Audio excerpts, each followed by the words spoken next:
అగ్రరాజ్యం అమెరికా అధ్యక్ష ఎన్నికలను ప్రభావితం చేసే పలు అంశాలపై ఇప్పుడు కీలక చర్చ జరుగుతున్న సంగతి తెలిసిందే.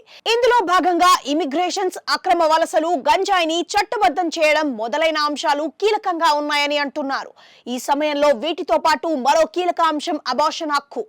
అవును, అమెరికా అధ్యక్ష ఎన్నికల ప్రచార కార్యక్రమాలు రసవత్తరంగా సాగుతున్న వేళ అబార్షన్ హక్కు అంశం ఇప్పుడు హాట్ టాపిక్ గా మారింది.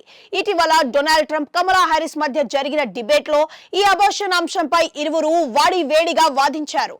ఈ క్రమంలో ట్రంప్ సతీమణి మెలానియా ఆసక్తికరమైన వ్యాఖ్యలు చేశారు. దీంతో ఇవి ట్రంప్ అభిప్రాయానికి భిన్నంగా ఉన్నాయనే కామెంట్లు తెరపైకి వస్తున్నాయి. కారణం, అబార్షన్ హక్కులపై అధికారం రాష్ట్రాలకే ఉండాలని ట్రంప్ వాదిస్తుండగా, అబార్షన్ హక్కు మహిళలకే ఉండాలని, ఆమె శరీరంపై అంతిమ నిర్ణయం ఆమెదే అని అంటూ అబార్షన్ హక్కును మెలానియా బలంగా సమర్థిస్తున్నారు. నవంబర్ 5న అమెరికా అధ్యక్ష ఎన్నికలు జరగనున్న నేపథ్యంలో దానికి కొన్ని వారాల ముందు మెలానియా పేరుతో అక్టోబర్ 8న విడుదల కానుంది. ఈ మెమోర్లో ఈ అంశం గురించి ఆమె తన అభిప్రాయాన్ని పొందుపరిచారని ఇంటర్నేషనల్ మీడియా కథనాలు పేర్కొన్నాయి. ఈ సందర్భంగా ఆమె శరీరం గురించి నిర్ణయాలు తీసుకునే హక్కు ఆమెకి కాకుండా ఇంకెవరికో ఎందుకు ఉండాలి?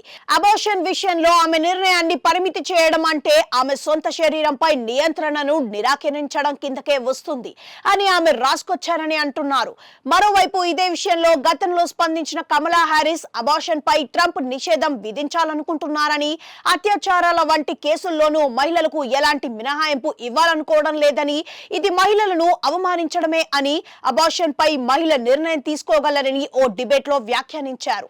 దీనిపై స్పందించిన ట్రంప్ అబార్షన్ పై నిషేధానికి తాను అనుకూలం కాదని, కాకపోతే 8-9 నెలల్లో అబార్షన్ ఎలా చేస్తారనే దానికి మాత్రం తాను అనుకూలం కాదని స్పష్టం చేశారు.